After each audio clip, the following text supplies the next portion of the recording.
Welcome to the Boneyard with Steve Robertson. As always, I am your good friend and host, Steve Robertson, here on the magnificent Monday edition of The Yard. I hope you're well today.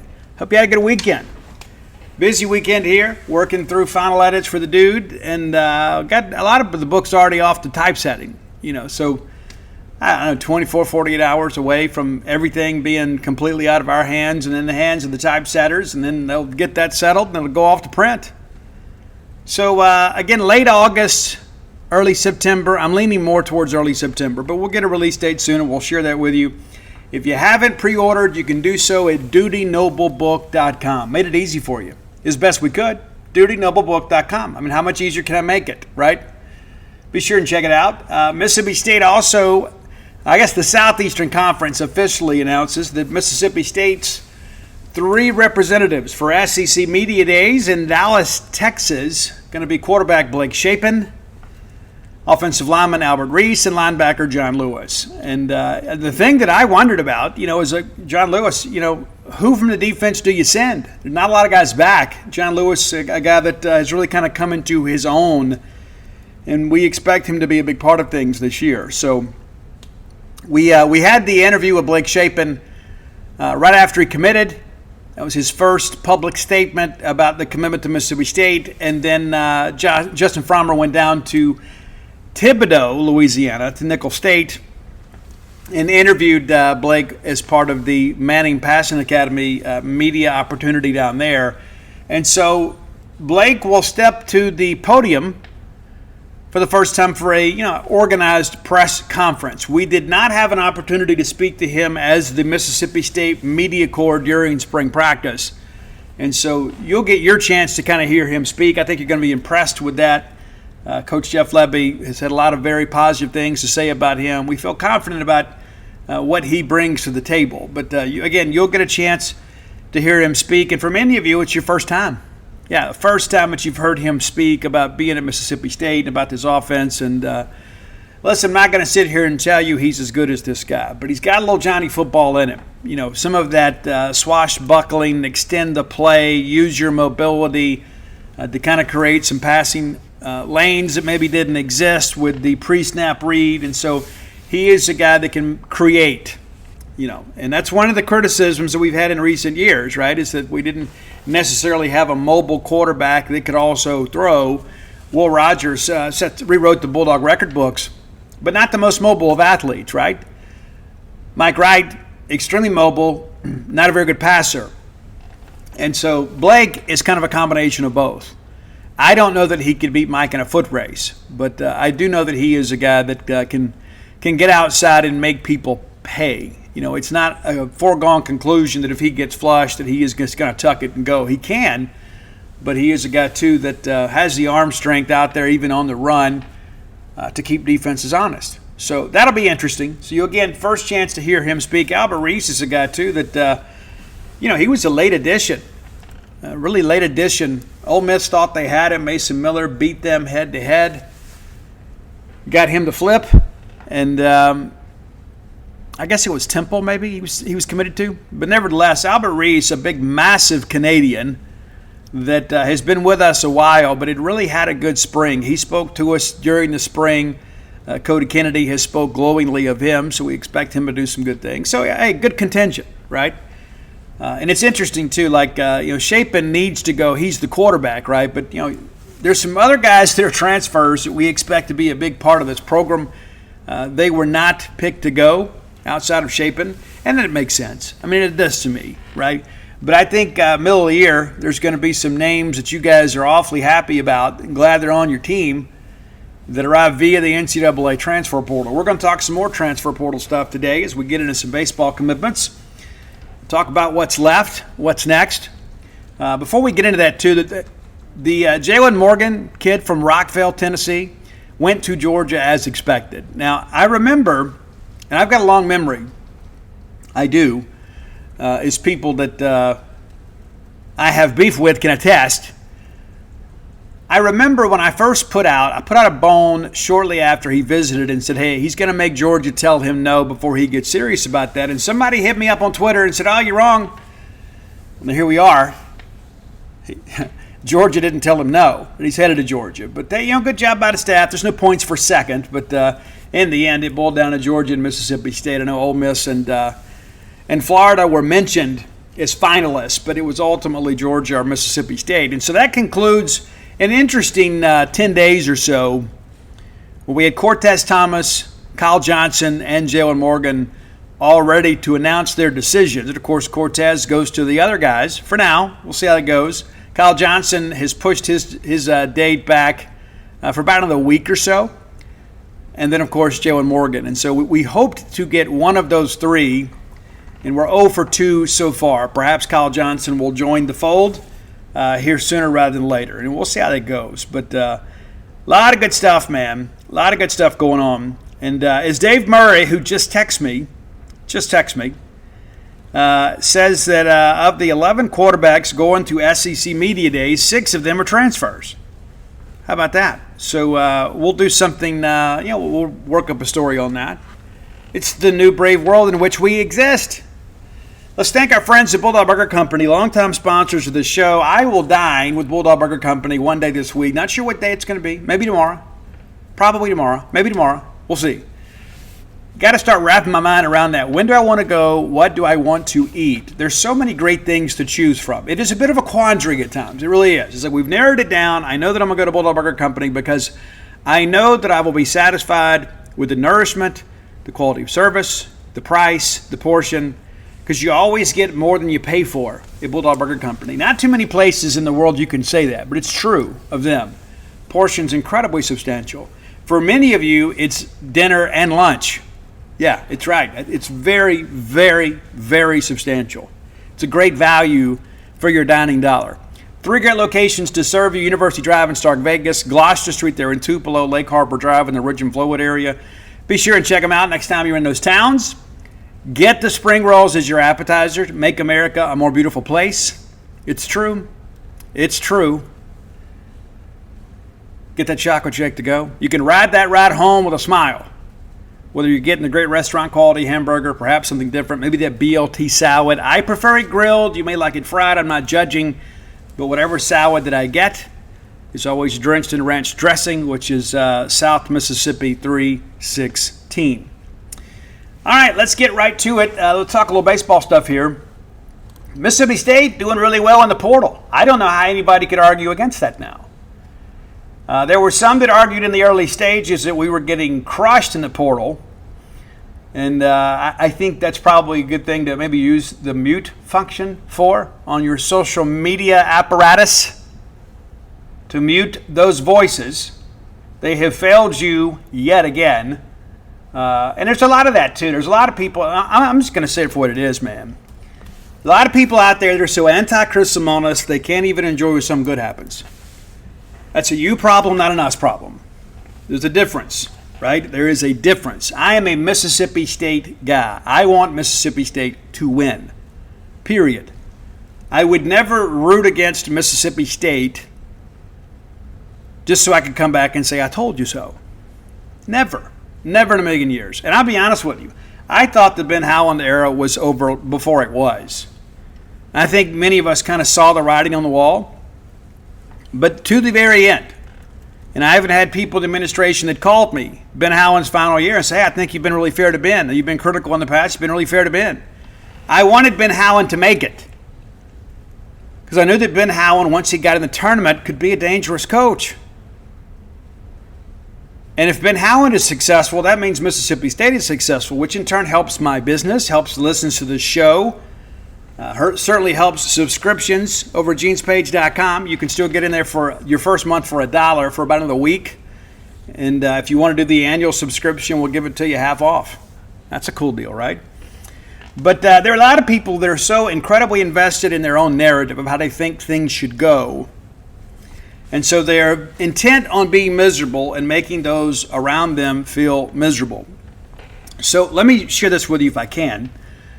Those are not the cool kids, no matter what some people would try to tell you, right? There are some people that think just simply being irreverent makes somebody provocative. And that's not the case. I think it just makes them miserable. As I have shared many times, I've never met a pessimist that didn't fashion themselves as a realist. In their mind, there's no way anybody else could be right. And so I share that because, again, in the early stages, there were so many people out there come to my message board and say, hey, Steve, stop sugarcoating this. We're getting killed.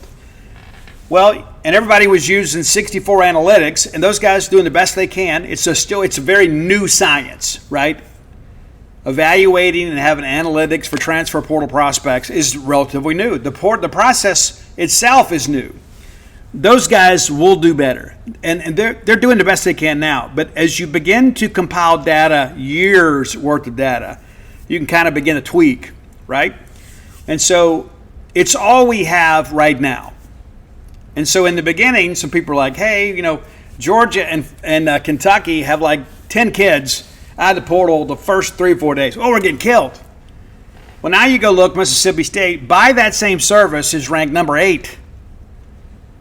It's a tough day on planet Earth, right, for the doomsday prophets when that begins to happen. When the narrative shifts and then the same data and information you used to be critical has now been flipped to show that things are moving positive, it's very much in a quandary for them.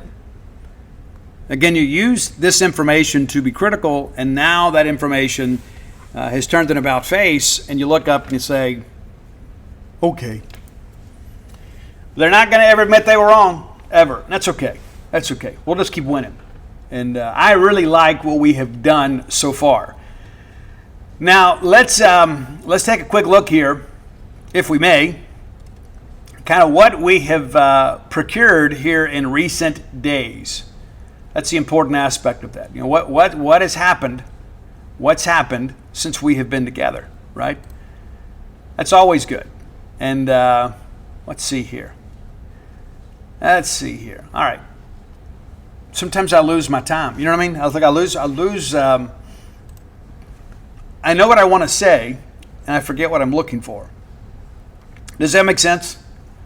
It does. And I forget, we were just together on Friday. And so we picked up the commitment. Oh, if you didn't see today, we had a little fun too. Nathan Purvis does graphics for me. Does an amazing job. And we had a little fun today. We are proud to announce that TBA is back for another year. And some people needed an explanation, and others didn't. So for those of you that didn't get the joke, so TBA for the last couple of years, we would announce our weekend rotation. We'd have that graphic that, the Hell State baseball account would tweet out, and it'd be Kate Smith and then 2 shadowy figures, TBA, right? And so let me turn that down. We don't want that. We don't want that disturbing us, our time together. But nevertheless, so TBA's back, for another year. We joke about him sometimes in media. We love TBA. We love him. Our most consistent pitcher at times. But the TBA is nobody. Like people are like, oh, does this mean Marshawn? Guys, how many times do I have to say it? We're not going to know anything about Dave Marshawn until the draft. And the draft begins on Sunday, so we're going to do our draft preview on Friday. But until we know if and where Dave Marshawn is drafted, nobody knows anything. Period. Nobody declares for the baseball draft. If you're eligible, then they'll pick you if they want to. Unless you just come out and say, hey, I'm not going to sign, I want to withdraw from the draft. There's not much you can do or say about that. But I just share that because I think it's important. A lot of people think, oh, they're going to go in the draft. Well, they don't know that. Many of them hope that's the case, but that's not, there's no guarantees. It's not like you declare for the NBA or the NFL draft. And that's important to understand. So we picked up Travis Smith, and I want to speak extensively about him. We got him, Saturday. Yeah, Saturday. It's funny how it just keeps coming, man. It's just like just when you think you got it all figured out, there's another one, right? There is another one. We picked up a quarterback coming back on the 4th, but just when you think there's time to take a breath, you're wrong. So I want to speak about Travis here just for a couple minutes here. Travis, very talented guy. Very, very, very talented guy. He is a guy that has been a bit unlucky at times. He was the Friday night guy for Kentucky, the first 4 or 5 weeks of the season. He had some tightness and came out of the rotation for a while to rest and recover. When he came back, they had him in the bullpen. And so, this is a guy that can help us. Now, he's also a moderate draft risk. You say, Steve, what does that mean? Well, I think it's still better than 50-50 that he comes to school. I think there's just still more to prove for him. But he has professional-grade stuff. There's really no question about that. But, again, this is a guy that started out, and the thing that I always say about transfers, I know the quality of program that Nick Mingione is running at Kentucky. I know that Nick prioritizes being mentally strong, dealing with adversity, and at times maybe doing more with less. You know, they don't have the facilities that we do, but they have a bit of a junkyard mentality, and guys kind of take on the personality of their coach, and Nick's a very intense guy.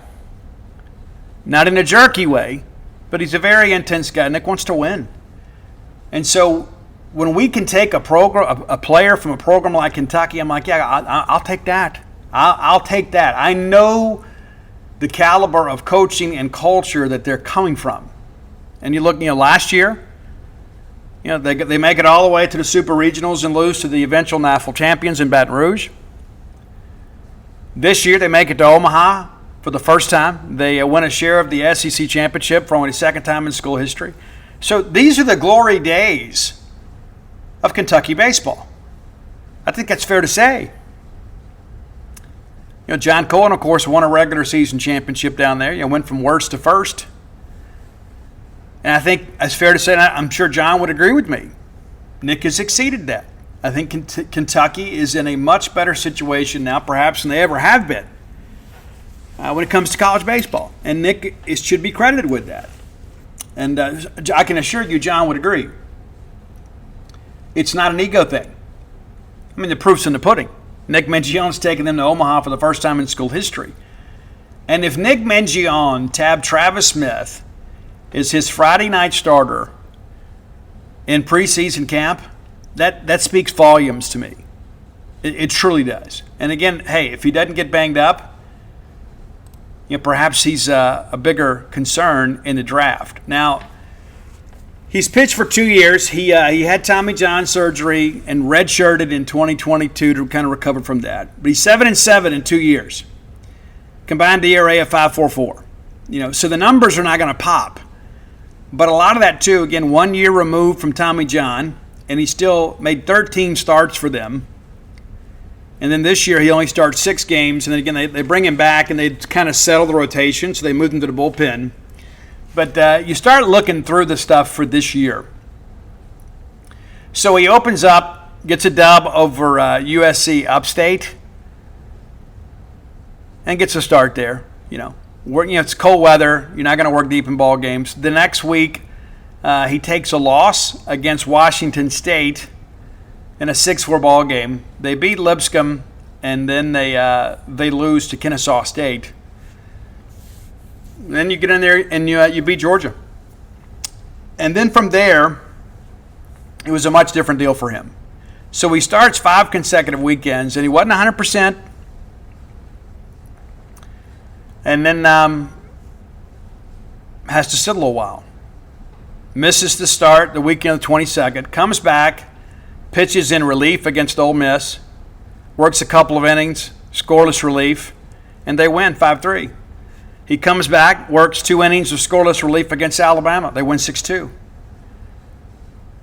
Comes back, 3 innings of scoreless relief, and they beat Auburn 6-5. He's credited with the win in relief. Against Tennessee, 2 innings. I guess he did give up a run against Auburn. My mistake.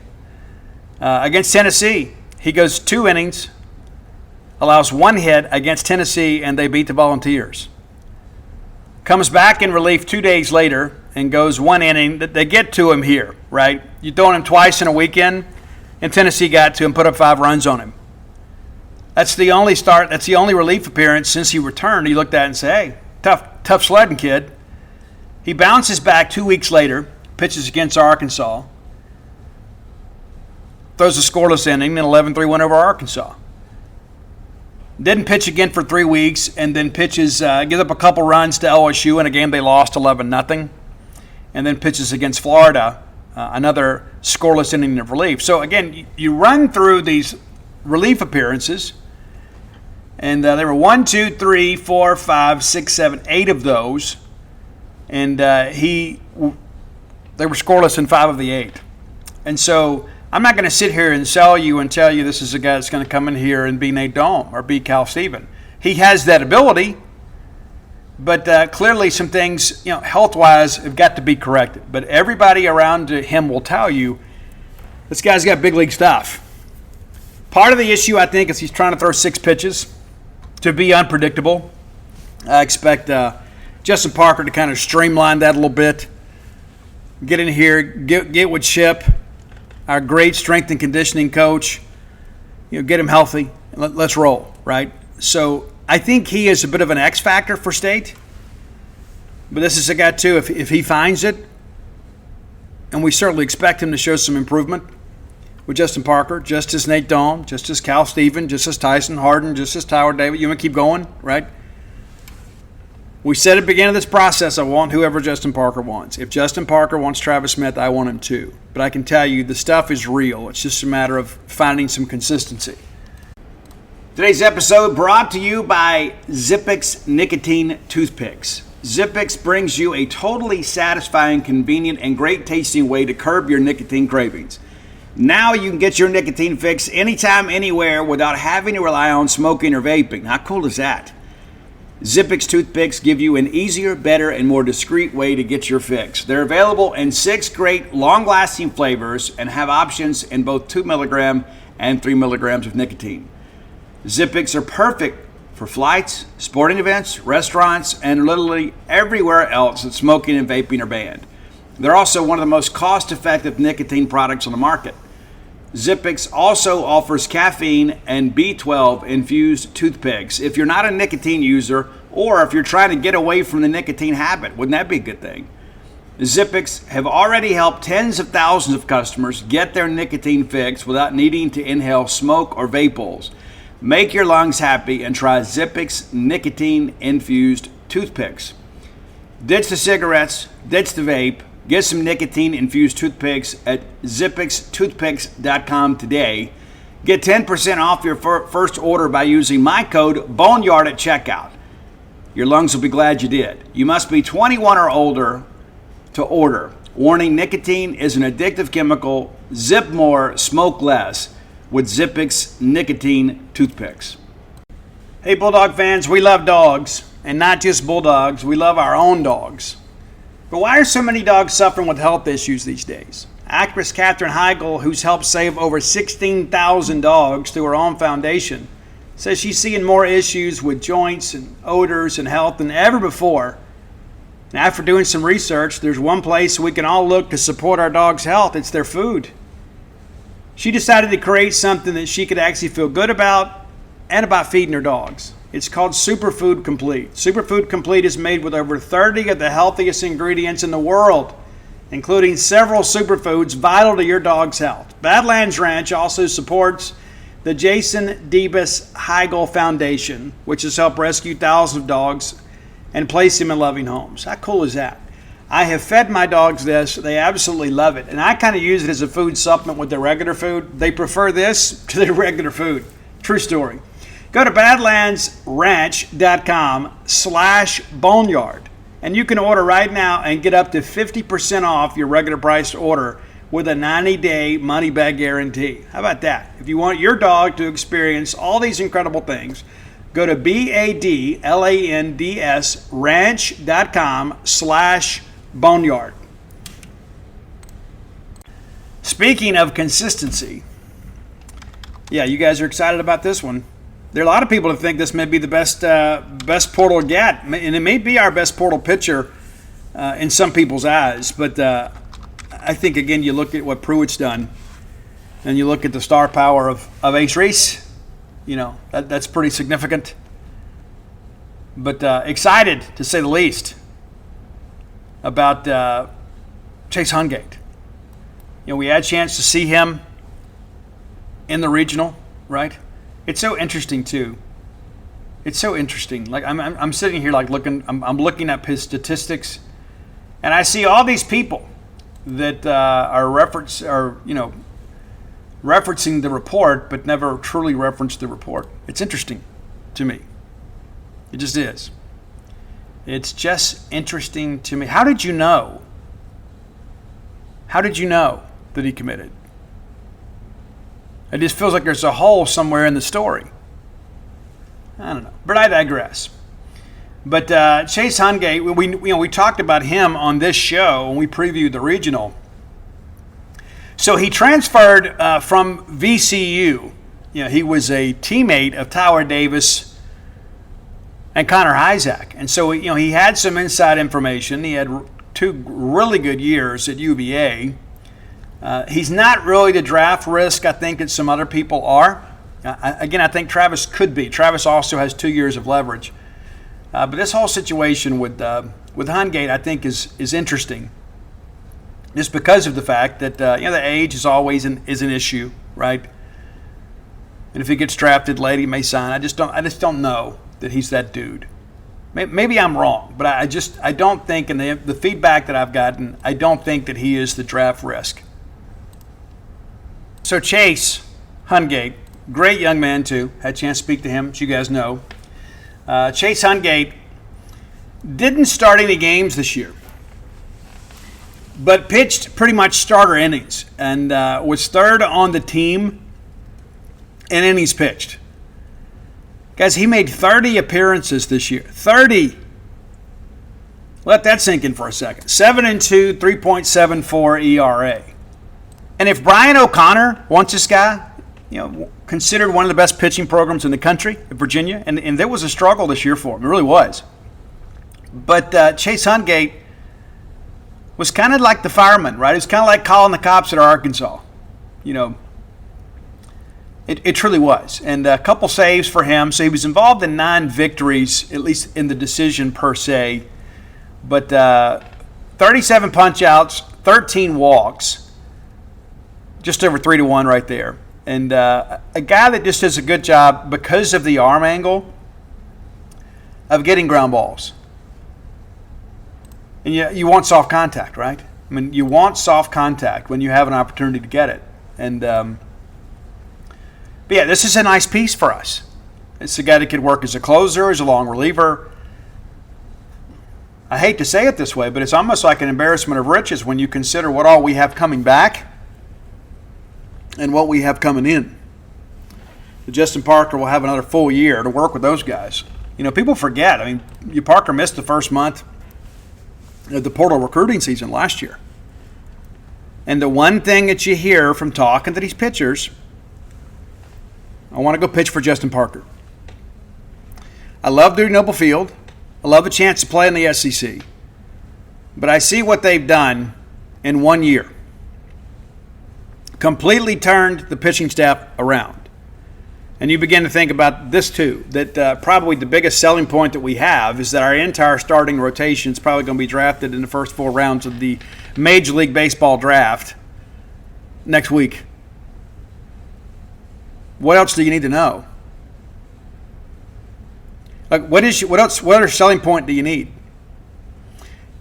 And there's a lot of people out there that say, you know what, hey, you guys are offering me $25,000. These guys are offering me $50,000. You know what? You could take that $25,000 and you go there and not get better. What if you take the $25,000 and come here, and then all of a sudden you're a mid-round draft pick next year?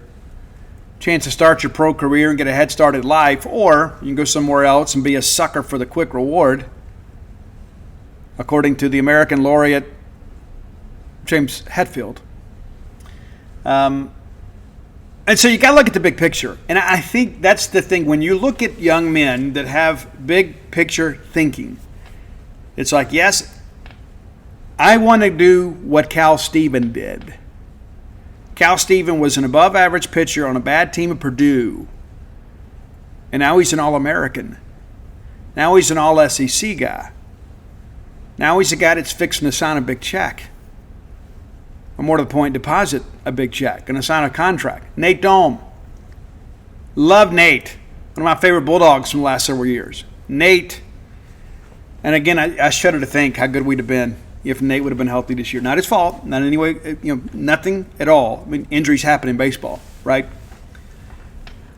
But Nate's a dude, right? Incredibly competitive young man. And he was basically a guy from Ball State that, Lamonis and them got a lead on because they had some connections out there in Indiana, Team Indiana baseball. Nate's numbers at Ball State weren't electric. They got better as the year went on. Then he comes here and then becomes our most reliable pitcher in 2023. He or Cade Smith. And then this year he comes in and he's your Friday night starter until he gets a little bit banged up. And he was the guy that you guys always wanted to have the baseball. No matter the circumstances, like if I polled the fan base, who do you want here? Nate, give me Nate Dome, right? And Nate, 2024 Nate versus 2023, there's really not a lot of comparison other than the competitive nature. Nate's delivery, so much better. And so when you hear these other pitchers, they're thinking, you know what, hey, I want to be a pro prospect. I want to have an opportunity to go play big-time baseball and get paid for it. I think I'm going to go to Mississippi State. It's happening. It's happening week after week after week. Now, we're still on some other guys, and we're going to talk about that a little bit later in the show. But I think it's important to kind of understand, number one, where we are. And the truth of the matter is, when I get to the bottom of all this, we as a fan base have to be a little more patient with this process. And one of our posters that I respect came out and kind of offered a mea culpa. He goes, I kind of learned a little bit here, right? It's not like football or basketball. It's not. These guys are going to make more measured decisions, and that's not being critical. But like in football, you have such a short window to make a decision.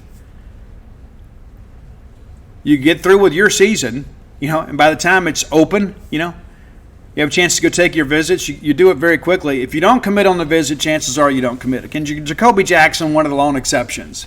He told me from the outset, I'm going to take all my visits and then I'm going to decide. And he did it. And everybody says that, but then when they get there, they're like, hey, if you leave here, there's another kid coming in tomorrow, and I'm going to give your spot to him. There's a lot of hot boxing that goes on with that. There's more of a sense of urgency.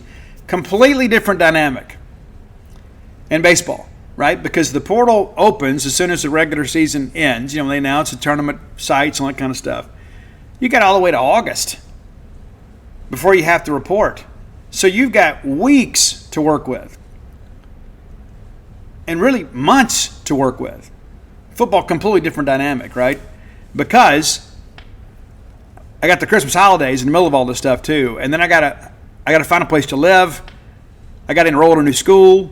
I got to get ready to get everything moved over there. It's a much bigger it's the same ordeal, but in a shorter time frame. So there is just more urgency in football recruiting. That's not to be critical of anybody. It's just a different dynamic. You're having to make just as important a decision in less than half the time. And that's just kind of how things work. And there are a lot of people, as soon as the portal opens, it's like we expect, Zach Ruth to commit to us, as soon as we get going. And then ultimately we don't get him anyway. But when you look at the pieces that we're putting this thing together, I can't wait for fall baseball. Matter of fact, I don't know that I've ever been more excited to see fall baseball. Especially considering that we know so many of these players. We've seen these guys within our conference. And then that was the criticism early on. We started getting some guys. Well, how come we're not getting any Power 5 guys? Well, now we're getting Power 5 guys. And they're like, well, some of these Power 5 guys are scratching dent. Let me save you some news here, friend. They're all scratching dent in the portal. It's true. There's not going to be a Paul Skeens ever again. Ever. Ever. It will never happen again. Paul Skeens is a generational talent. I mean, you just saw it in less than 12 months or right at 12 months. He goes from being a number one pick in the draft to being an all-star. You're not going to see that caliber of player going in a portal. It's simply not going to happen. And so the sooner we accept that and stop expecting that, the happier we're all going to be. There's some Luke Holman caliber guys going in the portal. Yeah, you better believe it. And I think that's probably the best case scenario. I love Luke Holman. I wish he would have come here. Could have changed some dynamics for us too, right? But, Luke Holman was a very good weekend guy at Alabama. And he went to LSU, and he got a little bit better. But a lot of that, too, is just age. Age. You expect everybody to get better between their sophomore and their draft year. It should happen that way, right? It's not just a change of scenery. It's just kind of the natural progression of life, right? You get stronger, you get smarter, you understand how to attack SEC hitters. There's always going to be a little bit of a jump. People forget, what is it, Dakota Hudson maybe had, 12 SEC innings in his life. Ended up being a first-round draft pick. Kind of came out of nowhere. That happens. It does. But, and I read, and I'm so hesitant to call the names. Maybe I should, but it's just, I say it on Facebook all the time. I love all of y'all, but some of y'all make my head hurt. It just drives me crazy that so many people can be so willfully ignorant and then at the same time be so opinionated. It's like we don't follow this stuff at all. But something happens, and there's some self-deprecating stuff that goes on, and people have to be critical. I don't get it. It's not a Mississippi State problem. It's a you problem. It is. And this guy, as soon as I post a commitment story, he's like, we're getting outbid on all the top players in the portal. And I think to myself, number one, do I want to engage in this battle of wits with somebody that's so incredibly ignorant about the topic? I had to comment, but a lot of times I'll just say, well, who are these players? It's kind of like, you always hear like, well, here's what they're saying. Well, who are they? I'd like to know their credentials. I'd like to know where they're coming from, their motivation. I'd like to know exactly why I should place some sort of trust in what they're saying. Who are they? Well, nobody can ever tell you who they are. And so this guy's like, we're getting outbid on all the top players in the portal. Well, okay, well, who are those players? And who do we lose them to? Again, there are just some people that are just so convicted and so committed to being miserable. It's just not worth the time and effort sometimes. It's just not. Some people are beyond saving. It's just the truth. It's just simply one of those things that I have learned to accept, that there are some people, no matter the circumstances, they're going to pick holes in everything we do. And really what they're doing kind of unknowingly is just kind of revealing to the rest of us that they really don't follow college baseball. But here we are. Hey, let's get to today's top 10 list. As always, brought to you by closewithblair.com. That's C-L-O-S-E with Blair, B-L-A-I-R, Blair. That's right, if I can get it out. Blair is our friend in the mortgage industry. Phone number 601-500-2344. Again, 601-500-2344. You can call or text him directly. If you have mortgage concerns, maybe you need to get a new mortgage, maybe you need to buy a property, maybe you're interested in a game day condo. Just let Blair, hey Blair, we're just kind of looking into this, not ready to make a decision yet. However, we have a need. And when you have needs that can be met by a tremendous mortgage loan officer, Blair Chandler is your guy. 23 years of experience in this industry. He is a Bulldog through and through. Got a place here in Starkville, a season ticket holder in multiple sports. He rides the wave of Bulldog emotion just like you do. Let's keep business in the family whenever we can. Again, that's closewithblair.com. Okay, our friend J. Heath Hopkins sent multiple requests a while back. I'm getting to these. And he asked for a couple things we've already done. And I know that he loves the show and is just trying to contribute. But he asked for one, kind of a variation of something we've done in the past. And it's ballads from Bob Seger. Now, many of you young folks are going to think, I'm going to skip this. Let me encourage you not, okay? Because your parents grew up on this music. And there's a reason why Bob Seger is still so beloved. And it's because he wrote some of the songs that we grew up with. It's the soundtrack of our lives for the most part. So we went Bob Seger ballads, and we'll get to this quickly as we can. But number 10, it's what we're all searching for. In one form or another, it's the real love. It's true. And this is one of those songs, too, that's, it's kind of sappy. It is. It's very ballady. But you could make the case a lot of Bob Seger songs are ballads that maybe have an up-tempo section. This is not one of those. I really like it. Number 9, it's Wait for Me. There's a lot of those times in life, maybe the timing's just not right. Maybe you and that perfect person just can't get together. Maybe you're having to leave somebody you love for a while. and you want them to remain loyal to you. We've all been through that. I know I have, right? You got to be apart from somebody you love. You feel like that a part of yourself is just missing. It's like, well, wait for me. I'm going to wait for you. Wait for me. It's true. Part of love. Number 8, you take me in. Like this one too. It wouldn't be on our list if I didn't. The thing that I always tell people, that I've been married a long time, and it hadn't always been a bed of roses. I just kind of say it for what it is. No relationship is. But Dana makes me better. And Dana makes me want more in life. It's true. And I think that she would tell you I make her better too. I wrote about that in When the Bottom Falls. And in many respects, she saved my life, and she'll tell you I saved her too. And I think that's what happens is when people come together and as a union, they are better than they are collectively as individuals. We're a great team. It's true. And I know that I say that a lot. It's true. So drink. Number 7, great track from the Stranger in Town album. And this is probably one of those albums that most people would say, one of Seeger's best. But there's a love song on here too that, and I'm a sap for sad love songs. This is one of them. It's the famous Final Scene. It's the last track on the album. It's got a great piano section to it. And the sentiment behind it is very genuine, very relatable. And again, we've all been there. Number 6, Somewhere Tonight. This is a breakup song, right? It's about, in the opening verse, it talks about that. There's somebody reaching out to somebody else that's not willing. They're retreating. You're doing the best you can. And you know how that is too when there's a relationship that's ending. It's like you almost want to change who you are just to keep the relationship going because they bring value to your life. And sometimes it's a little bit self-deprecating in its core itself. It's like if I gotta be 1% less me to be with you, then maybe you're not the one, right? If I gotta be somebody I'm not just to get you to hang out with me and share life with me, then perhaps we're not equally yoked. I'm a big proponent of that phrase. A lot of people out there say, hey, it doesn't have to be 50-50. I'll do 90, you can do 10. That's not fair to you.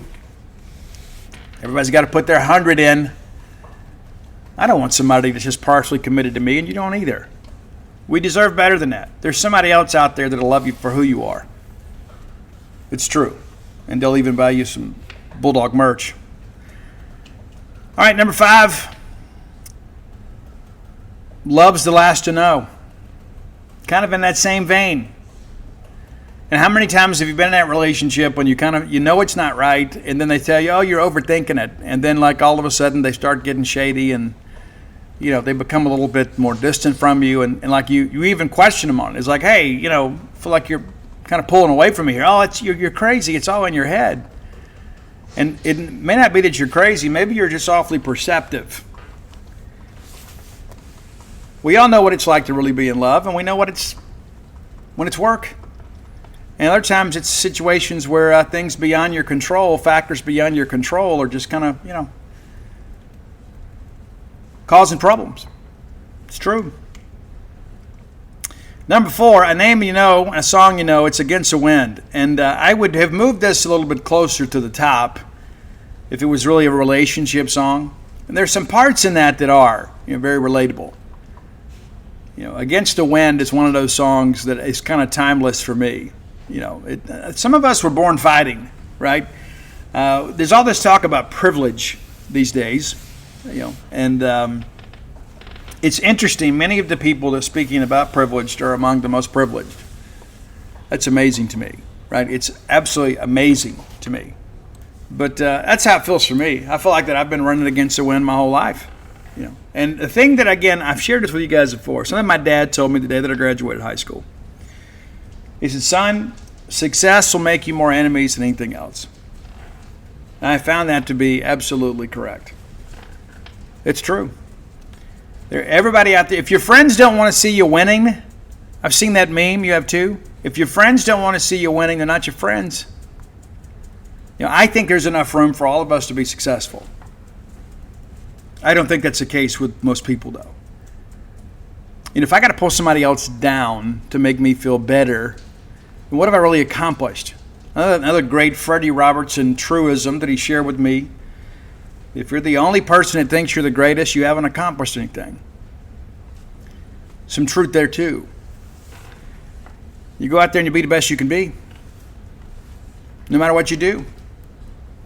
I like to challenge myself. I hope that you guys do as well.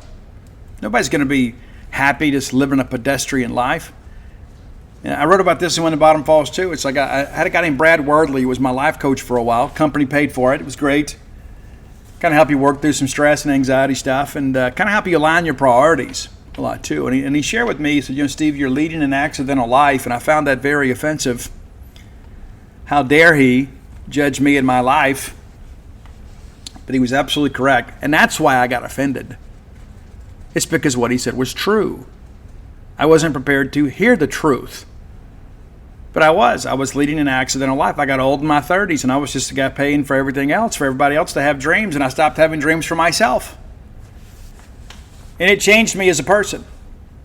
I recently caught up with Brad and messaged him and told him, I said, hey, one of the things he asked me, he said, what's something you haven't done you want to do? I said, I want to write books. He said, so write them.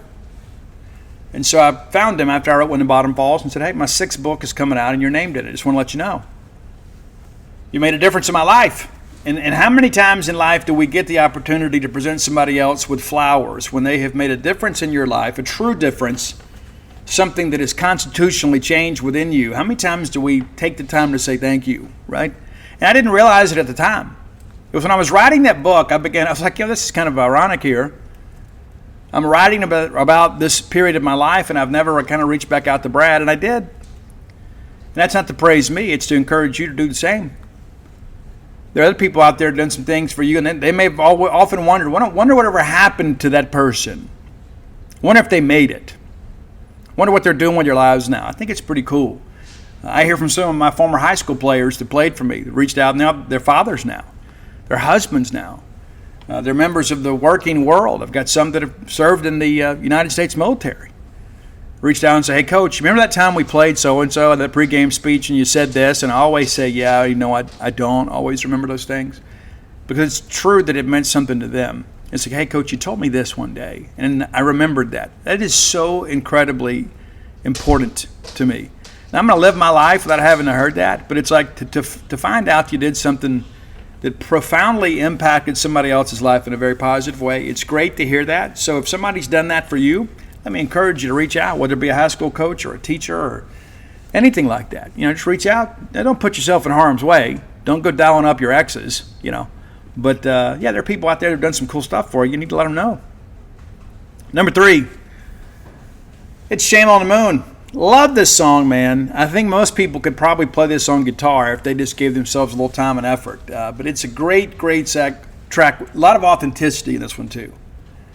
So to be able to check that one out. Number 2, another great love song, Someday Lady, You'll Accompany Me. Right? Again, maybe our time is not right, but at one point we're going to have our time together. At some point, this is all going to work out. And I'm not one to believe in, wasting fresh water on artificial flowers. Right? That's not me. So don't do that. But I think it's a beautiful love song, and I think in many respects it reflects a lot of the common human experience. Number 1, though, probably the greatest Bob Seger ballad. And I didn't put Down on Main Street on here. I did not. I just didn't think it fit. Number 1 is We've Got Tonight. Both of us lonely, It's one of those things, too, and I guess it's kind of a friends with benefits type arrangement, but nevertheless, it is a beautiful song about 2 people maybe that life hadn't been fair to. And I think that's the number 1 Bob Seger ballad. So Jay Heath Hopkins, thank you for the suggestion. I told you I would get to them, and I have. Jay has another idea I got to think about. Maybe we come back on Wednesday and do this. Worst cover songs of all time. You guys love the covers, and I love the covers too. But what are the worst cover songs? I would have to put some thought into that. What are the worst cover songs? Because I like the ones that are better than the original. I love those. Like I love Godsmack's version of Rocky Mountain Way. I think that is absolutely amazing. it brought new life to the song, right? Chris Cornell doing Patience from Guns N' Roses and doing Billie Jean.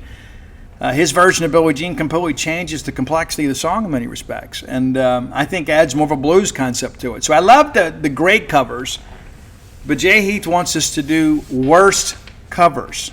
Worst covers. So I got to figure out, how do we do those? Are they just bad in general, or are they just worse than the original? There's some songs out there you just shouldn't touch. I'm a firm believer in that. There are some songs that to cover them is almost disrespectful. I know you're wanting to pay homage to them, but there are some songs, it's just like, I'll give you a great example. I don't think anybody should ever cover Stairway to Heaven. But when Hart played it at the Ford Assembly, it was electric. It was amazing. Absolutely loved it. And it kind of came out of left field, but it's also Hart covering it, and not Cannonball Run from, Bug Tussle, Mississippi, whatever. But that's one of the things we got to work on. I got to figure that out. It's a challenge that I'm willing to accept. Do we do it for Wednesday? Can I get it together by the end? Do we do it Friday? I'm not exactly sure. We'll have to see what tomorrow holds, but that's on our list. And if you have ideas for the top 10 list, reach out and let us know. Best way to do that is on social media. You can hit up Roy, the keeper of the list. He and his lovely wife, Missy, came and floated with us Friday night. You should too. 662-268-7601.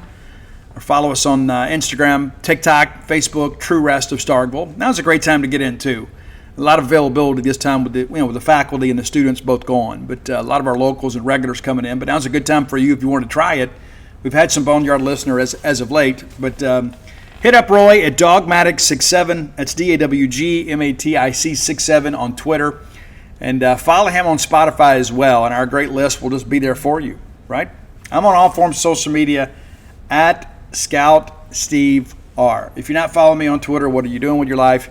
And if you like something that we write, let me ask you to retweet it or share it on your Facebook page. It'd be great. There's so many people out there that say, you know what, Steve, I'm just not in a position where I can afford, to subscribe to the website, which, again, it's first month for $1. You can come check that out. And again, 50% off the annual subscription rate. But also, too, there's like, Steve, I just don't have a lot. If you really want to support us, share our content. That helps monetize us as well. And so we certainly appreciate those who do. And people say, but Steve, I don't really read a lot. I'm not a big book reader. I think most of my books are timeless, to be honest with you, especially the new one. But I think, you need to have them in your Mississippi State fan cave nonetheless. But anyway, if you can't make the financial commitment, you can always share our content. So we appreciate when you do. When you share the Boneyard with your friends, you're being the best friend that they have. All right, next segment of the show brought to you by Campus Bookmart, a Starkvillian institution. I love Campus Bookmart, you love Campus Bookmart, and we all do for good reason, right? They've been serving this great fan base for these many years, doing a great job. Kathy Brown does an amazing job. She is an incredible buyer. If there's anything you need for the Mississippi State fans in your life, including yourself, right? Sometimes you have to treat yourself. Buy yourself some new Mississippi State merch, outfit the house. You got the fan cave to detail out. You got friends getting married, buying houses. You can buy them the wedding gift or the housewarming gift there. They got new babies coming. You can get baby gear there. Anything you need Mississippi State related, you can find at Campus Bookmart. If you can't make it to town to see their smiling faces, visit them on the World Wide Web at campusbookmart.net. And by being a loyal Boneyard listener, we'll give you a phrase that pays. That's BSR, which stands for Beautiful Steve Robertson. That gets you free shipping on all orders over $75. Any order less than 75 bones, absolutely incomplete. All right, let's talk a little football, and then we'll close out with some baseball recruiting news. I don't go to SEC football media days. Dave Murray and Justin Frommer will go for us. We'll be represented in providing you coverage over at genespage.com. And a reminder, you can get your first month of coverage for $1 or 50% off the annual subscription. But there are some burning questions around the league. I think it's a much more diverse league than people maybe appreciate. And so I want to run through some things. It's a little different dynamic now with we don't have the SEC East or West any longer. But it's interesting. People still kind of have have it sorted that way. There'll be one group, and in the top two teams with the best conference records will play in the SEC championship game. And so, again, it's always worth reminding people that Ole Miss, the only team from the SEC West to never play in the SEC championship game or to win the SEC West outright. Just thought we'd throw that out there. So let's run through the burning questions for each team real quickly, okay? So we have 14 of these. Missouri. Surprised last year. Eli Drinkwitz, of course, kind of an odd bird. But they got a good quarterback. Brady Cook is back. They've got some offensive skill. I think you begin to look at this thing and you begin to realize that this is a team that's capable of doing some pretty cool things this year. Can they replicate what they did last year when nobody's really going to overlook them? Like they overachieved last year relative to expectations. I think everybody would agree with that, probably even Eli Drinkwitz himself. They can all say, well, we believe. We've been there. But the reality of it is that the Missouri Tigers team really gave some people some trouble last year. And so maybe the Drinkwitz system is taking root there. They finished the year 11-2 last year. I don't know if you forgot that. 11-2. They lose to LSU. They lose to Georgia. And that's it. And they beat Ohio State, who was somewhat diminished because of some opt-outs in the bowl game. So 11-2. Can they maintain that level of consistency this year? I'm going to say no. But we're going to preview everybody in depth a little bit later. We'll start with that next week. But you run through this and you think, okay, the non-conference schedule should be 4-0. So can they get 5 wins in the league? Well, one of those is Vanderbilt. So you'd say you feel good about that. Trip to A&M, that's tough. Auburn has to go up there. That's probably a game you feel good about if you're Mizzou. You got to go to Alabama. It's a game you probably don't feel good about. You get Oklahoma at your place. That's probably a game that Missouri's going to be favored. You go to South Carolina and Beamer Ball may be coaching for their jobs. You go to Mississippi State and then Arkansas. You host Arkansas at your place. So I think when you look at this and you think about quarterback play, Missouri could be a 10-win team. I think there's in question. Now you look at Oklahoma. I think they're probably 7-5, 8-4, and I think the big question there is, number one, what's life like without Jeff Lebby? You got an offensive wonderkind that's moved on, and that's a team at times last year maybe didn't play up to their potential, especially defensively. So can they get it done this year against the grind of an SEC schedule? Shout out to Coach 3-Year Letterman. And I don't know. We kind of talked about that when we welcomed them to the league and the show.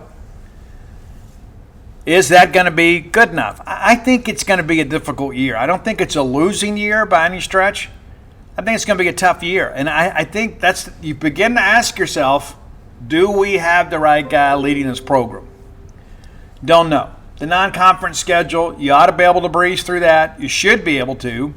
If you lose one of those non-conference games, the pitchforks will be out. Probably the diciest of that group is Houston. And that's a bit of a stretch. You're Tulane, But you run through this. We talked about Tennessee in Norman. You get a lot of these toss-up games at home, and that'll be awfully interesting. But I think this team takes a step back this year. I think that is probably pretty evident. Probably 7-5, maybe 8-4. My feelings about Texas, and I think the big question with Texas is can you get up to play an SEC opponent week in and week out? There are no weeks off in the SEC, really, like there were in the Big 12. You play a couple of games, you feel like, okay, we can get this thing done. Now, the non-conference schedule for them, not exactly a complete cakewalk. You do get Colorado State, but then you got to go to Ann Arbor, Michigan. That's going to be tough. UTSA and Louisiana Monroe. So 4 non-conference games before we head to Starkville, head to Austin. So probably 3-1. But you feel like maybe they're not going to be fully tested except for that A&M game or that Michigan game. But my point being is that I think when you run this schedule down, I think the way the schedule sets up really benefits them because after they play us, there's the open date to get ready for the Red River Shootout. Then it's Georgia. And I don't think Oklahoma has enough, unless they catch Texas looking ahead, to upset them. And then after that, you get Vandy, Florida, at Arkansas, Kentucky, and A&M. They'll be through the roof for that ball game. But, yeah, you feel like Texas should be able to make the playoff. That's how I see it. Maybe you disagree. But that's really the burning question. Can they get up week after week after week? Because there's really not a break in the schedule. You get those 4 non-conference games, and then next thing you know, it's all SEC opponents the rest of the way. So the layout of this format of the schedule is a bit of a challenge. All right, now we look at Texas A&M. I'm not as hype about these guys as some other people are. And I don't know that this schedule really does them any favors. You open up at home against Notre Dame. Brand new coach. You went 7-6 last year. That's a loss. Should be. Then you get McNeese. You're at Florida. It's tough to go on the road and win in the SEC. Billy and those guys coaching for their jobs. But you could say, hey, they could be 1-2 after 3 weeks. They could go to Florida and lose. I don't know how dynamic this offense is going to be. Mike Elko, really good offensive-minded coach. I'm sure they'll formulate a game plan. I think Florida is athletic enough on defense to kind of match up, so we'll see. I think that game's ultimately won by Florida's ability to run the football or not. A&M been pretty bulky up front. Then you get Bowling Green, and then you go to the neutral site game with Arkansas, and that has proven to be an absolute barn burner of a game most years. The next week, you get Missouri. You get an open date. Then you travel to Davis-Wade. Then the next week, it's LSU in College Station. You go to South Carolina. You get the New Mexico State Aggies late. That's probably good. Then you're at Auburn. And we'll talk about Auburn in a second. And then, of course, the rivalry game. That Auburn game could be a bit of a trap game in some respects just because of the fact they could be looking ahead to finally getting Texas back on the football field. I just don't think this team is going to be nearly as good offensively as some people project them to be. And maybe I'm wrong about that. But that's the thing you look at is can they take a step forward in year 1 under Mike Elko? I don't think so. I really don't. And they have not been good the last 3 years. And, of course, we were the difference in them having a winning season and not last year. Third-team quarterback crushed us in Zach Arnett's last game. I'll never forget how relaxed he was in postgame. And I think a lot of it's just, knowing it's over. All right, Florida opens up at home against Miami. Not sure what to make of the Hurricanes yet. A lot of people down there calling for coaching change. But that's going to be a big game for Billy Napier. You win that one, and you keep the pitchforks at bay for a while because you got Sanford in week 2. Then you welcome the Aggies in, and that should be a game at home that you need to win. You need to be 3-0 heading to Davis-Wade. I just don't think this Florida team offensively has near the pieces they need to be very competitive. The next week you're off. Isn't that weird that so many teams are getting an off week either before or after they play us? And then you play Central Florida and Gus Malzahn. That's going to be a tough game, even though it's in Gainesville. Then you got to go to Tennessee, the rivalry game. Then you get Kentucky, who should be better at quarterback. We'll see. And then Georgia, at Texas, LSU, Ole Miss, and Florida State. That last 2 months of the schedule are brutal. There's not a sure win anywhere in the month of October or November for Florida. So it may be one of these painful things. Maybe they get out to a 3-0 start, and they certainly need to, right? You lose to Miami and you lose to Texas A&M, the season's over because then it's just going to be one hit after another. And I don't think Billy Napier coaches the game at Doak Campbell on November 30th, if that's the case. I think they'll fire him before the year is over. I think it's going to be a really difficult year for Florida. So Georgia. Can Georgia get back to the national championship game? I certainly expect them to win the SEC. But yeah, I think so. I think they do make it back to the playoff, deep into the playoff. Of course, we've got an expanded playoff this year. But you're probably going to tell a lot about this team right there in week one. They get Georgia and Clemson right out of the gate in Atlanta. That'll be a good one. And then from there, you look at this thing, there's really not a lot between them and the finish line that you look at and say, you know what, that's a game you got to really watch. Of course, traveling to Alabama, that's tough. They'll be up for that game. Now, the good thing is Georgia gets a week off. Then they get Auburn and Mississippi State before they travel to Texas. Florida, of course, in Jacksonville, at Ole Miss. Then you go to Tennessee. And that's the thing you start thinking about. Ole Miss has got to like where they are on the Georgia schedule. I don't know that they have the athletes to match up. It is going to be an incredible environment in Oxford. But the week before you play Florida, the rivalry game, and then on the 16th you play Tennessee. And then right in the middle of all that is the road trip to Oxford. So if you're Ole Miss, you're not expected to win that game, but you couldn't ask for a better situation when it comes to where they fall on your schedule and on their schedule. Kentucky, again, we'll have the same thing. Everybody's like, oh, this is going to be great. It's going to be another 7-5 type of year. But the question is, can they get improved quarterback play? People talked about, Will Levis. I read some articles in preparation for the show and said, hey, can they get back to the level of Will Levis? Do you not understand that he didn't play well? I mean, what more do you need to see to understand that Will Levis did not play well? Honestly, I don't know. I've never seen anything quite like this. But Kentucky will open up with Southern Miss at home. It's tough to go play at Kroger. It truly is. But Southern Miss may be game. At least I think Will Hall and those guys will score a little bit. They may get out-athleted, though. Then you get South Carolina at your place, and you get Georgia. Then you get Ohio, and then you got to go to Oxford. But you look at this Kentucky team and say, you know what, they should be no worse than 3-1. If they're 2-2 going to Oxford, it's going to be a tough night. You bounce back and play Vanderbilt at home, then you're at Florida. Could be a toss-up game. Then Auburn's got to come to Lexington. I like Kentucky in that. Then you got to go to Tennessee. That's tough.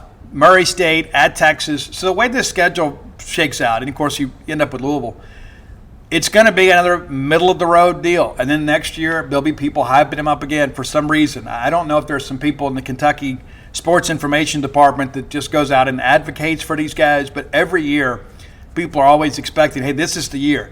Let me go ahead and tell you, it's not the year. South Carolina, it's going to be interesting. I love Shane Beamer to death and think a lot of him and his family and his Starkville family as well. Wishing him the best. I think, again, in many respects, he's kind of his own worst enemy because they got out of the gate and maybe got ahead of schedule. Last year was a step back. This year could be comparable. Now, the one thing that really helps them is the non-conference outside of the Clemson game. It should be a cakewalk. Should be. They should get all three of those games, and then you got to go to Clemson.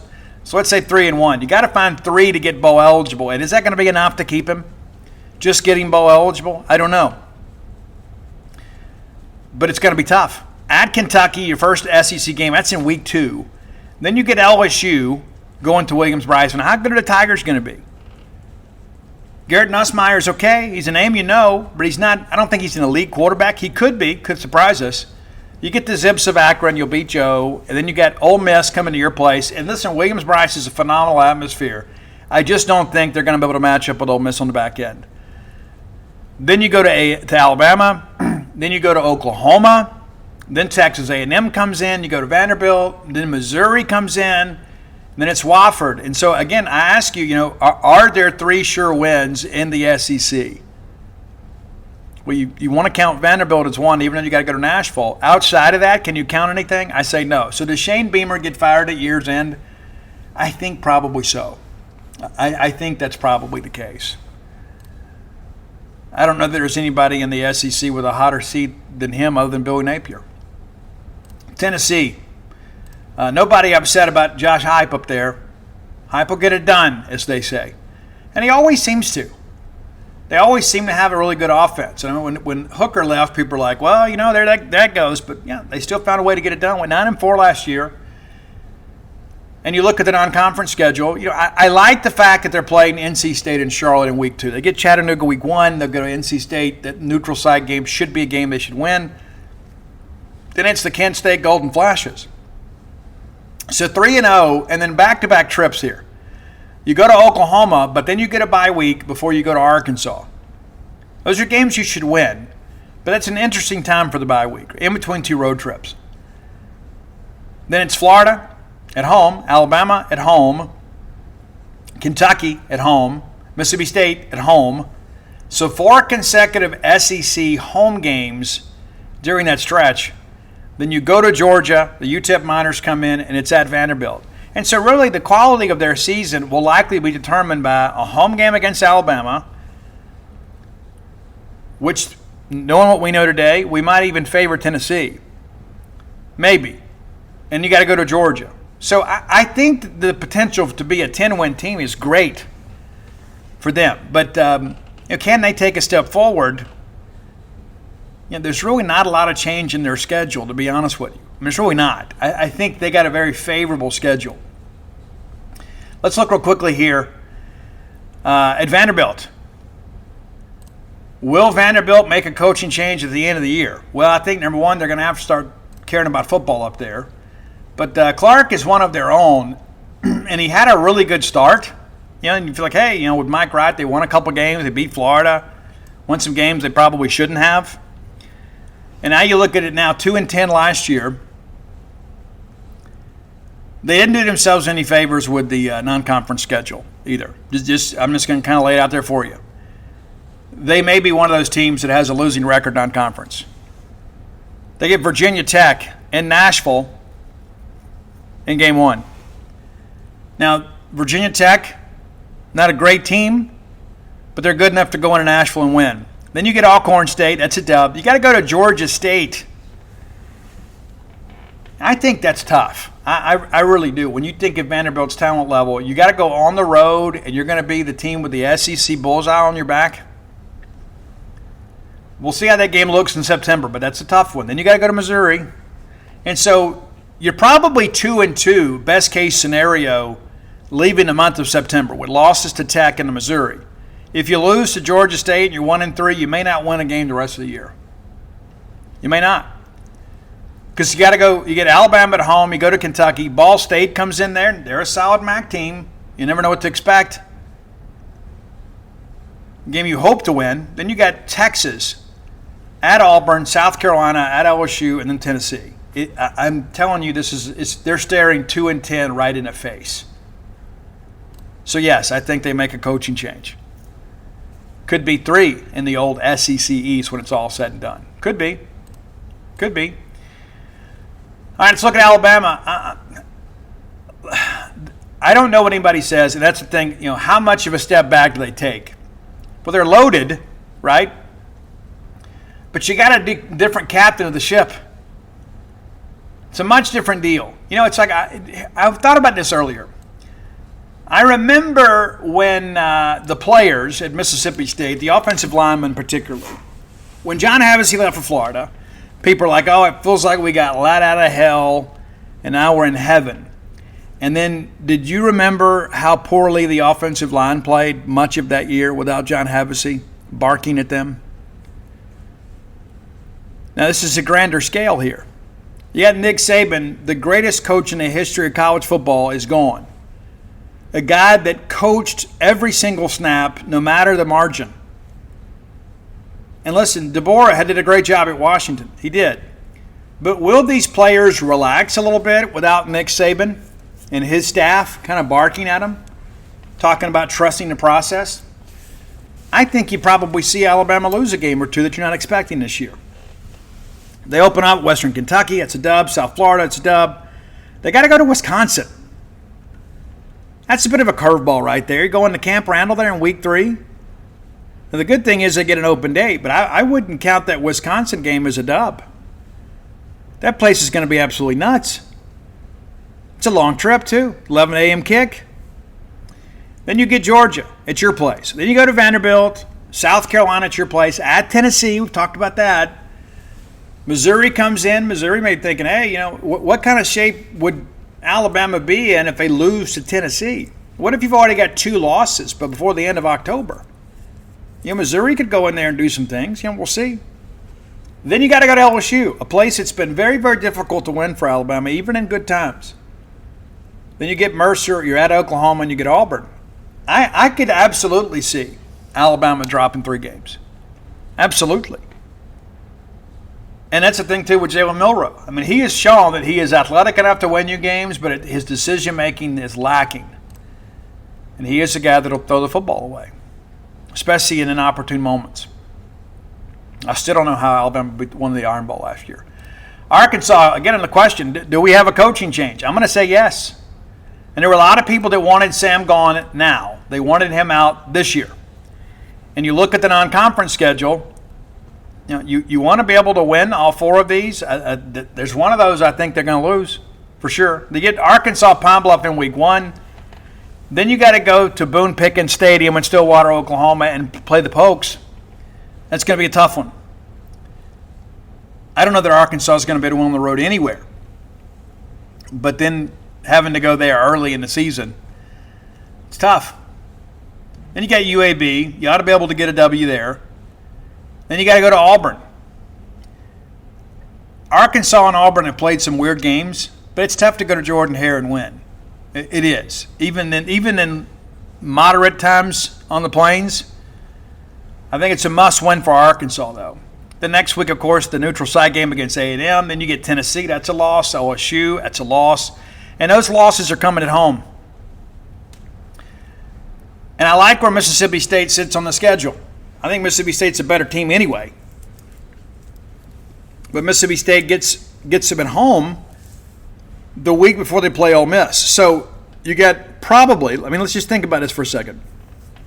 In the month of October, you play 5 games right at the gate, right, without the open date. Then you get Tennessee.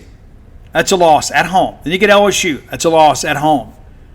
Then you got to go to Starkville, and then the next week you're playing Ole Miss. And then you get your open date. It's going to be a tough year. It really is. And you close out with Texas, Louisiana Tech, and then at Missouri. Louisiana Tech is senior night. Maybe sayonara night for Sam. I like Sam, but it's apparent to me that this thing is off the rails, and they're going to have a very difficult time putting together a winning campaign. I think it's fair to say it's going to be a very, very, very, very, very, very active year on the coaching side. All right, let's look ahead here. Let's get down to Auburn. What are your thoughts on Auburn? I think Auburn's got to get better quarterback play. That's not a hot take. I think everybody probably knows that and feels that and understands that. But the schedule, is interesting. Alabama A&M opens up. Auburn went to Cal last year. Now Cal has to come to them. I like them winning that game. The New Mexico Lobos come in. So you're 3-0 with Arkansas coming to town, and I think Auburn wins that one. Then you've got Oklahoma coming to Jordan-Hare. And so, again, that's 5 consecutive games to open the season. And Auburn could be probably 4-1 because you think one of those toss-ups might not go their way. But I think based on what we know, we feel like they should probably be 5-0 heading to Georgia. And I think the back half of this schedule defines the season. Probably a loss to Georgia. You got to go to Como, probably a loss there. Got to go to Kentucky, probably a loss there. All of a sudden you're 5-3. Vandy comes in, makes you 6, and then Louisiana Monroe comes in, gives you 7. Well, then you got A&M and Alabama to close this thing out. And so the question to me is can the Auburn offense get going? It's always been Freeze's calling card, and I think it's been somewhat saddled and restrained because of poor quarterback play. And I don't care how good an offensive guru you are, you cannot overcome bad quarterback play. So in order for Auburn to be better than that, they're going to have to get better play out of their quarterback, whether it be Peyton Thorne or somebody else. LSU, I'm not exactly sure what to make of this LSU team. I'm really not. Really not sure what to make of them. Now, they get USC week 1 out in Vegas. Should be a win. It's a neutral site game. Not exactly sure what to expect of the Trojans.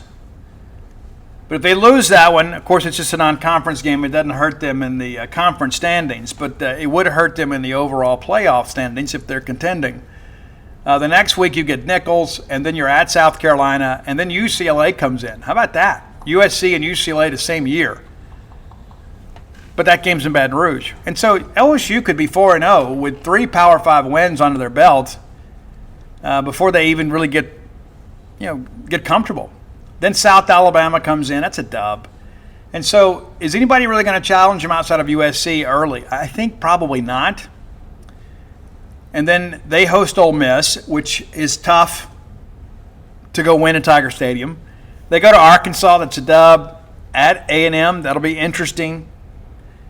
And then you get Alabama at your place. You got to go to Florida. And you close out with Vandy and Oklahoma. Could be a 10-win year. Could be worse. And if it is worse, what's the scenario? Like, do people jump off the Brian Kelly bandwagon? I don't know. But it's interesting how they got 2 Power 5 non-conference opponents, and both of them from the old Pac-12. I guess final question we got is about Ole Miss. We talk about Mississippi State a lot on this show, but so what should we expect from Ole Miss? Guys, I think Ole Miss is going to be really good this year. And again, that's not a hot take. They won 11 games last year. Won 11 in the regular season for the first time ever, And to say Lane Kiffin has done well there would be to understate the obvious. They have a very, very, very manageable non-conference schedule. Should be 4-0. You open up Furman, Middle Tennessee, you go to Wake, and then you got Georgia Southern coming in. They should win all those games. They should. If they don't, something's bad wrong. But they should win those games. And then you get Kentucky. Should be a game they can handle. Then you go to South Carolina. Should be a game they can handle. They'll probably be 6-0 in top 10 easy at this point. Then you got to go to LSU. Then Oklahoma comes in. And I don't think Oklahoma's great, but Oklahoma's maybe good enough to give it a go. And then you got to go to Fayetteville. You like the chances there. But closing out Georgia, at Florida, and then with State, the month of November really will determine the quality of the season. They should have no problem at all in the month of September. They should be able to get through October without any real issue either. Save that trip down to LSU. They win that thing at LSU, you're going to start feeling really optimistic. But, the Georgia game, that's the thing you start thinking about. Let's count the loss at LSU, count the loss against Georgia, and anything can happen. That's 2 losses right out of the gate. You drop another one, which has always been the real challenge at Ole Miss, right? To win the big game, to win the game, that puts you in a situation where you can do some really big things. They have been reluctant to do that, been unable to do that at times. But those are the burning questions that I see. And I think that, again, we'll get more in depth with our previews. We get deeper into the summer. But I think everybody right now is ready to talk a little football, even though we're having a lot of fun with the portal. All right, final segment of the show brought to you by the Stark Vegas Clubhouse. Just Google Stark Vegas Clubhouse. Google's your friend. And when you Google Stark Vegas Clubhouse, their Facebook page will come up, and you can peruse to the pictures of all the wonderful amenities that are available to you. Just 5 minutes away from the Mississippi State campus. How great is that, right? How cool is that? Not a lot of traffic either getting there. It's always great. Anytime you can save a few minutes in the car on game day, it's a great thing. And you can get that by staying at Stark Vegas Clubhouse. But you know what? Maybe it's not a game day weekend that you're looking for. Maybe you're looking for that special place to just get friends together, maybe family together, girls' weekend, guys' weekend, college roommates' weekend, cousins' weekend, Friendsgiving, right? We can think of 1,000 opportunities to get together. We just don't always do it. Well, the best venue to get together is Stark Vegas Clubhouse. Come enjoy Starkville when it's not a game day weekend, when things aren't quite so busy. You can enjoy your favorite shops, your favorite restaurants, and you can stay right there with that full-service kitchen, the wet bar, the great back porch area, the fire pit, 5 bedrooms, 2 baths, plenty of room for everybody to kind of spread out and have their own privacy, but some communal areas to get together. Nothing could be better. Now, when you Google Stark Vegas Clubhouse, some booking options are going to come up for you.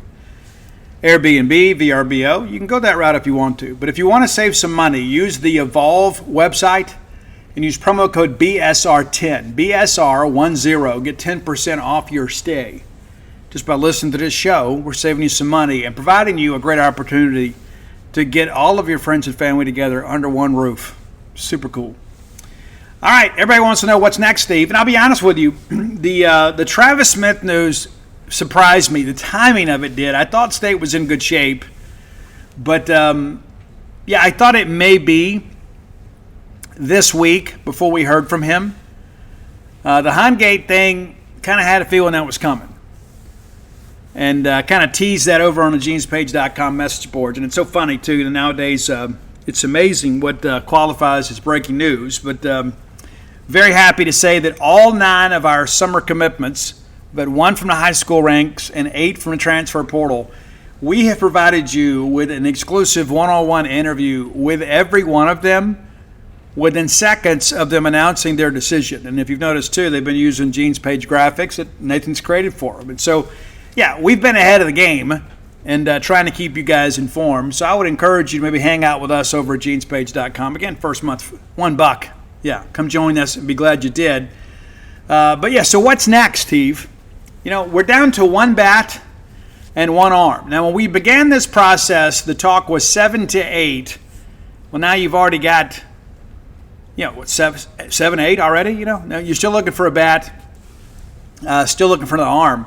And basically what's happened here is you're not going to turn down opportunities to improve your club, right? We had a good year last year. Wasn't a great year. It was a good year. It was a step back in the right direction. But guys, we got to get whole. We got to get healthy. We got to get back in the top 8 national seed mix. We got to get back in the Omaha discussion.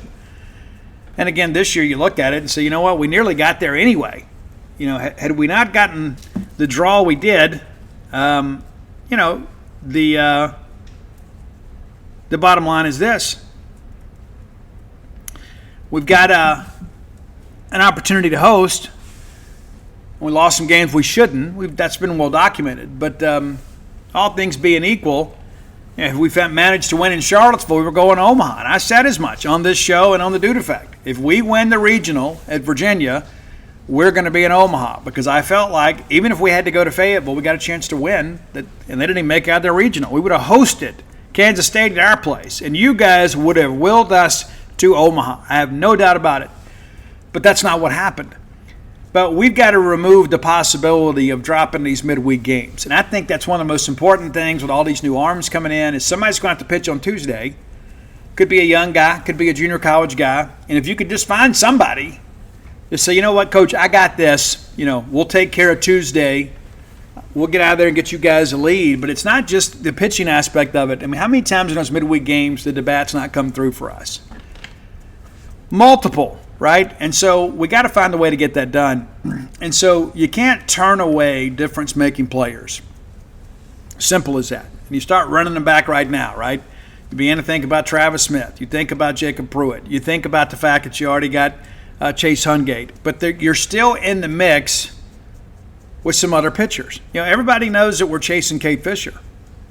State's very much in the mix there. Former Florida starter, former Friday night guy at Florida. And everybody in the league is chasing him. And what we have here is everybody really wants to come play in the SEC. And if they don't want to play in the SEC, they want to play in the ACC. But there's only a finite number of spots to go around. And so everybody is chasing the guys that are capable of playing in this league. And so every commitment that we have from the portal has multiple SEC offers and took multiple SEC visits. We're doing a good job. We got to finish, though. Even if right now, if we didn't add anybody else, and we're going to, but even if we didn't, I would say, you know what? I think the enthusiasm about the 2025 baseball season is higher today than it has been at any point because you realize the job that we've done. When I got in the car to drive home from Charlottesville, Virginia, I'm thinking, we're going to have to nail the portal. And we are. We've done a really good job in the portal. And again, some people early on were like, it's not working out. And now all that looks a little silly. But I would just say urge patience because, again, it's a long process. But, we're going to have to fight to keep some guys. You got the draft coming up, obviously. And you look for another bat. Like, okay, so we're not going to take a catcher, right? There was some discussion early on about maybe making a run at Brady Neal because he's a guy that could play the corner outfield spots for you. Could also catch. It's a guy that's caught in the SEC. He's not a great catcher, but you feel like, hey, he'd probably be okay. But you know what? With Joe Powell coming back and Ross Highfield getting healthy, you feel really good about your catching options. Jackson Owens, a guy obviously that didn't play for us last year, but he's a guy that's in the mix too. Steven Spalletta. So you got 4 guys on scholarship that are catchers. So you don't need a catcher. And I don't know that you need another middle infielder, but if you run across a difference maker at bat, you can make it work. Get the best guys here and then you compete it out. But I think maybe taking another outfielder may be the way to go. It seems like you can never have enough. And not to mention there's 3 outfield spots. And then what if Dante Norrie doesn't come to school? That's always a possibility. He's ranked as the number, 49, 50th player in the draft. Now, the one thing is the money that he wants is first-round type money. We don't expect him to go in the first round. But you've got to think, if you can get through the 3rd round, you probably are in good shape with him because he probably won't be selected. Doesn't mean that he's not capable, but it just means that he couldn't come to terms for the money that he wanted. And his situation's a little different than most. You're not taking him on projection. He's already developed as a player. He can come in here and play 2 years and then probably be a multimillionaire, right? If he works hard, stays healthy. But if he doesn't come, you need to have some competition out there in the outfield. You feel like Nolan Stevens, a guy that can play right. He's also going to pitch some. Could be a left-handed DH at times. You got Bryce Chance, a guy that was one of the most difficult guys to strike out in the nation last year, certainly in the SEC. And you begin to run that back too. I mean, does he have the pop that you want? You're probably not, But this is a guy that's been through the wars with us, And so you feel like, hey, you trot him out there, he's not going to hurt you. Who's going to play center, though? Those are the things you kind of figure this thing out. And so I think taking another outfielder, I'd like to have another. Aaron Downs, of course, can play a little bit. Aaron's been hurt ever since he's been here. But you can't turn down opportunities to improve the quality of your roster. This is big-time baseball, right? And there are a lot of people out there that are going to be very critical of all the SEC clubs that oversigned and didn't have to send some guys out. But the reality of it is there's a reason it's big-time baseball. And the expectations that go along with that require you to make big-time decisions. That's why it's important to have good people involved in your organization. And we're updating our SEC portal tracker pretty much every day. Every time State gets a commitment, we update the portal transfer tracker. But yeah, a couple more. This thing could be over this week. I think it probably stretches into next week. You could get one more commitment this week and then one next week. And then I think you're probably done. One more bat, one more arm. I think you're done. But we're not going to sign a guy just to sign a guy. We've got a lot of good, talented guys coming back. Got some good, talented guys coming in. But we can't turn down the opportunity to improve our standing in the Southeastern Conference. Because I'll be honest with you, outside of Texas A&M, there's not a lot of teams in this league with a lot coming back. And so the pecking order will likely be determined by what happens in the portal. And you can run through it. I mean, everybody's, chased a lot of players. And most everybody's got, I think Ole Miss, Oklahoma, Texas A&M, they've got the fewest. And Ole Miss is going to sign a bunch of guys here late. And I don't want to be in that position, right, that we're having to go get, post-draft guys that are disappointed. They're having to go back to college. We've been in that situation before. But the reality of all of that is that Mississippi State has taken a real solid step forward. We're not done yet. But we have improved our standing and improved the quality of our roster significantly here in the last several weeks. It's true. It's true.